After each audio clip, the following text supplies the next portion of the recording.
Olá, tudo bem com vocês?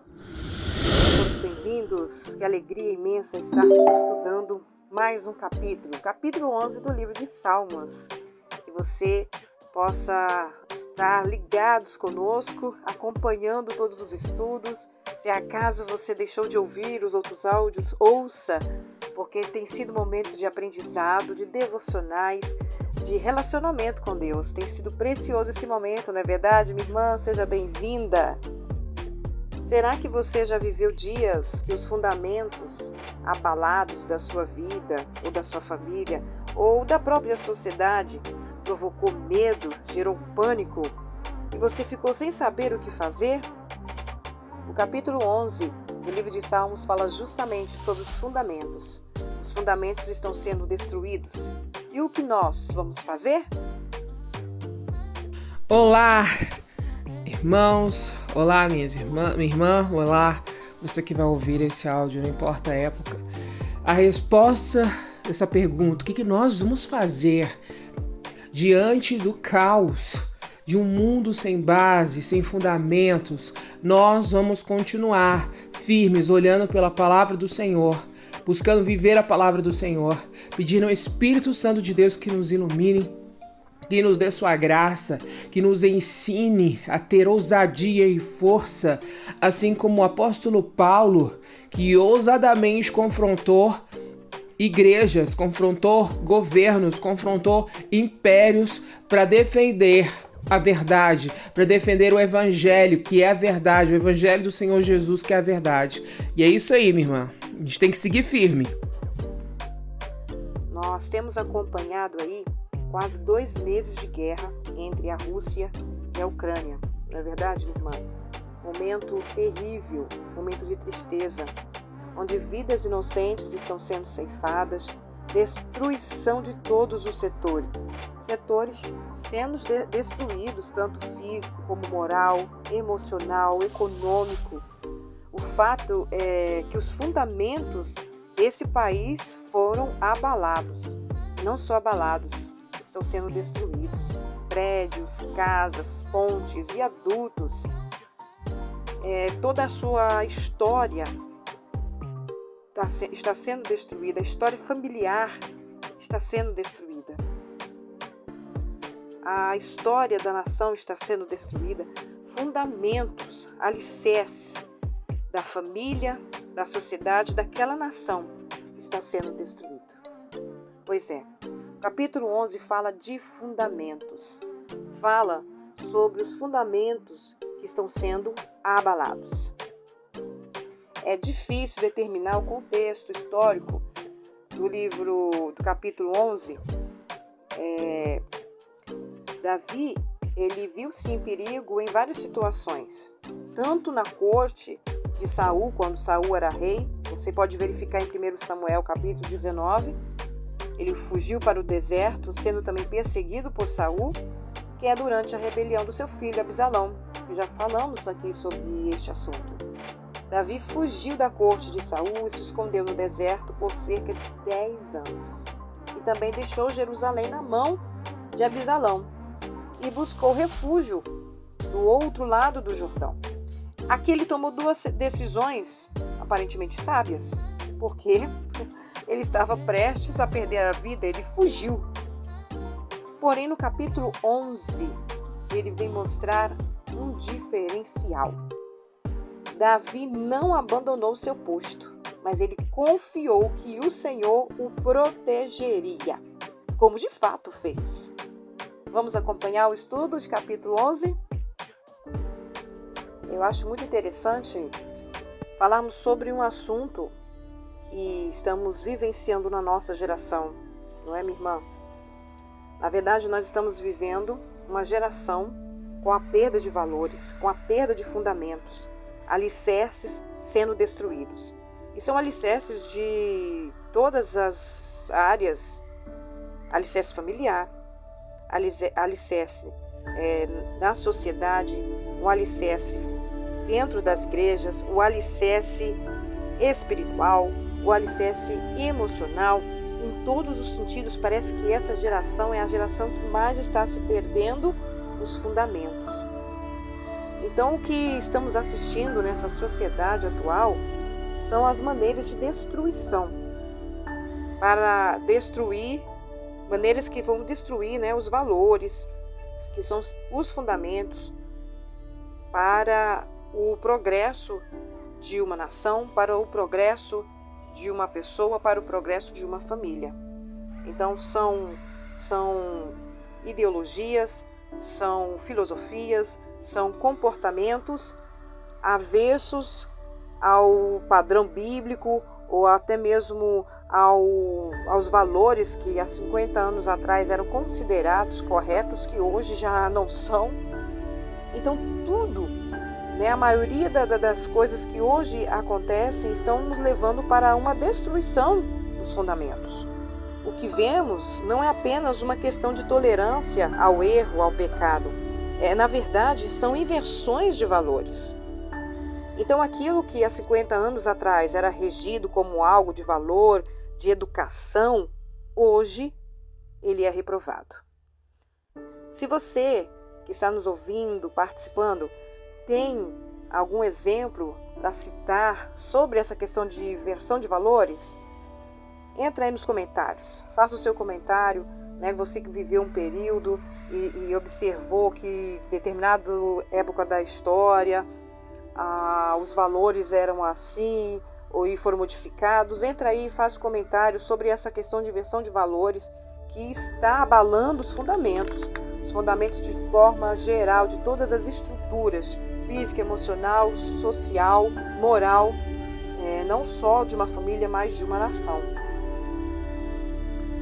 Então, na verdade, aquilo que deveria ser rejeitado está sendo aprovado, aplaudido, acolhido como algo correto, algo natural, né? Os abalos estão sendo fortes e as pessoas hoje acham que é natural perder a educação, perder um valor, roubar, por exemplo, um shampoo é comum, um lápis, o que tem? Todo mundo faz isso. Nós até comentamos nos áudios anteriores sobre o jeitinho brasileiro, né? Que talvez esse jeitinho brasileiro é uma forma de justificar o erro, o pecado. E hoje, viver os valores morais absolutos é motivo de zombaria. Você vai se comportar assim, você é quadrado, você é da era das pedras, para que você vai fazer assim? Por que você vai ter essa atitude correta? Ninguém mais faz isso. Como observamos no livro de Isaías, o profeta Isaías falou que vão chamar a luz de trevas e as trevas de luz. O que é amargo vão chamar de doce, e o que é doce vão chamar de amargo. E isso de fato está acontecendo. A desconstrução de valores, né? O fim do pai, da pessoa do pai, o fim da pessoa da mãe, do filho, da família, a infidelidade. São diversas situações que podemos apontar aqui como essa desconstrução dos valores, como esse abalo dos fundamentos. Quando Davi escreveu o capítulo 11, Davi escreveu quando estava sendo perseguido por Saul. Na época, Saul era rei. Ele era a autoridade maior. A ameaça estava ali. E agora? Os fundamentos vão ser destruídos, estão sendo abalados. E o que fazer? Então, esta seria a pergunta. O que fazer quando os fundamentos estão sendo abalados?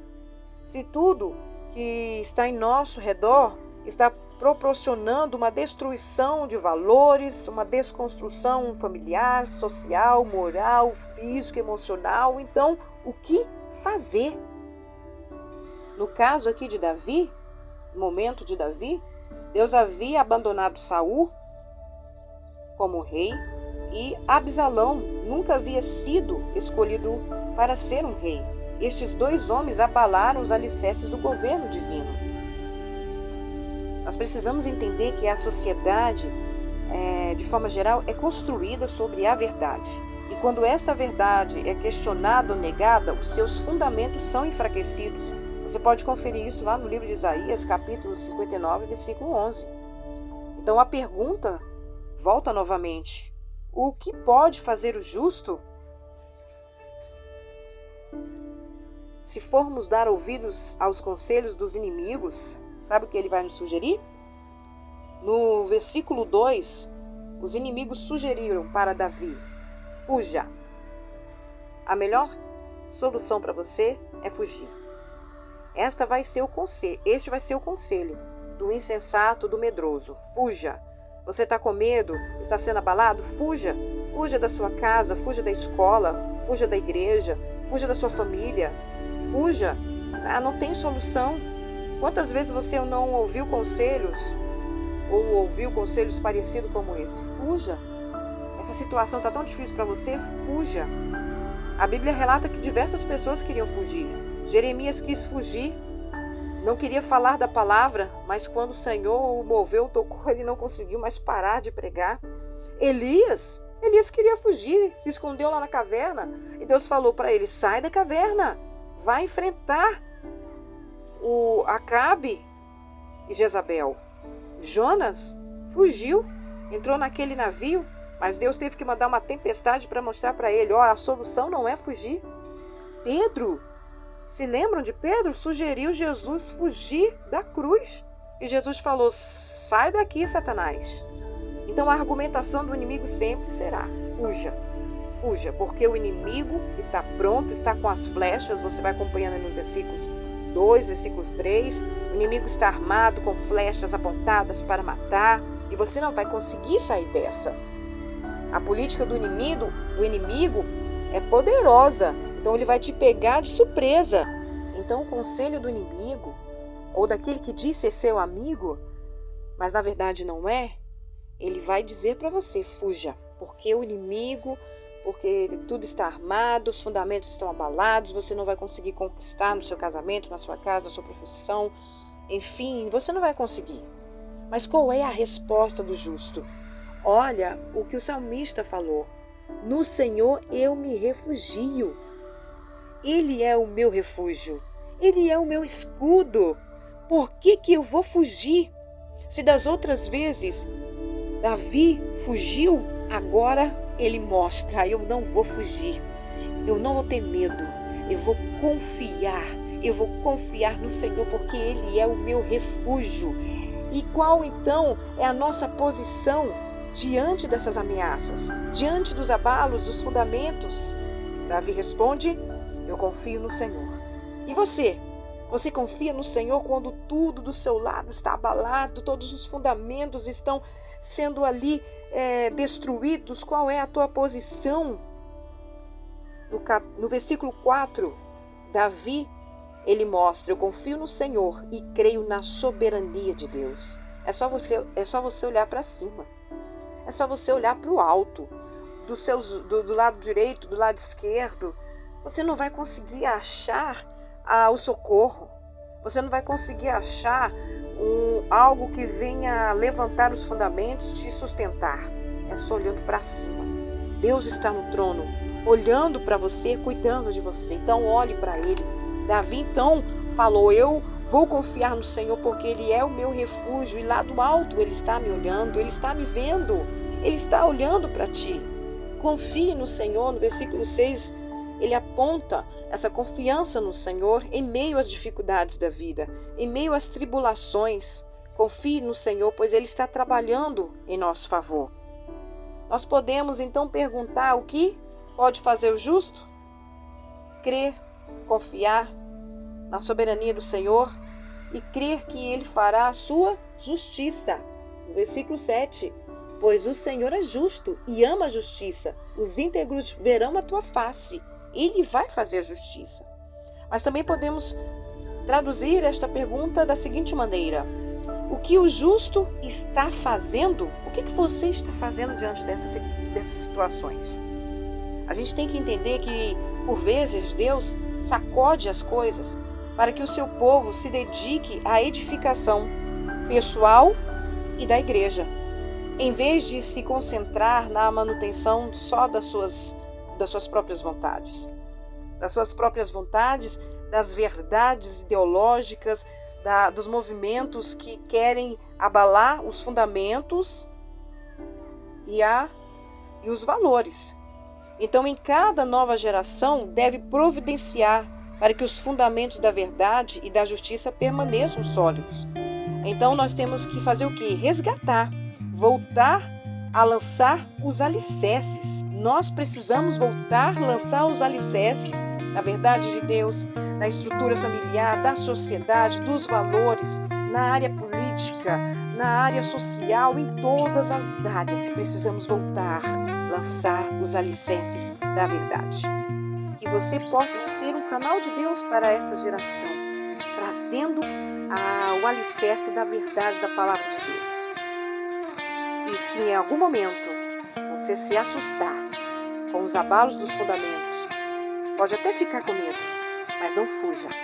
Não fuja, confie no Senhor, ative a sua fé, porque o Senhor está lá do alto, olhando para você, e a justiça chegará em nome de Jesus.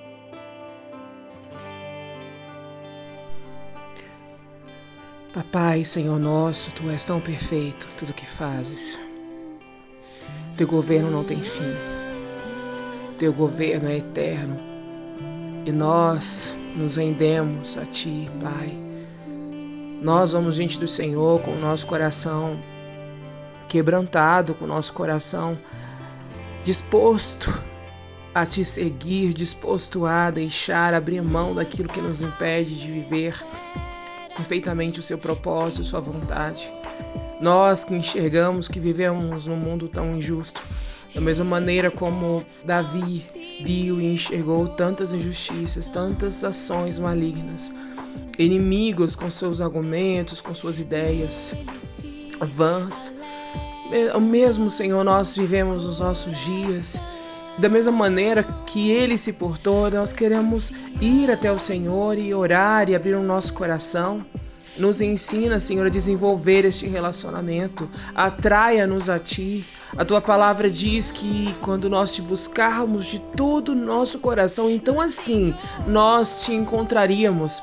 No nome de Jesus, Pai, eu Te peço, ajuda-nos, Senhor. Ajuda-nos nessa jornada de amar o Senhor, de conhecer o Senhor, de colocar o Senhor como o primeiro em nossas vidas, de fazer como Davi, de ser sincero, de dialogar contigo, de expor nosso coração, de colocar o Senhor como o primeiro, de ter uma vida devocional, onde o Senhor é o primeiro, onde o Senhor é o alvo, onde somos disciplinados e somos corrigidos pelo Senhor para não sermos condenados com este mundo. Pedimos sua misericórdia, Senhor, pedimos misericórdia para que sejamos corretos, para que sejamos íntegros, para que não nos envergonhemos de ser assim, mas que a nossa base seja abrir somente Sua palavra e viver pela Tua palavra, que é o nosso fundamento, que é a nossa segurança. Não vamos nos acovardar. No nome de Jesus, que seja destruído todo o espírito de covardia, todo o espírito de vergonha. Nós não nos envergonhamos do Evangelho, porque ele é o poder de Deus para a salvação de todo aquele que nele crer, e nós cremos em Ti. Nós continuamos firmes, nós não vamos abaixar guarda, nós não vamos desistir nem retroceder. Nós vamos seguir firmes, olhando para Ti, que é o autor e consumador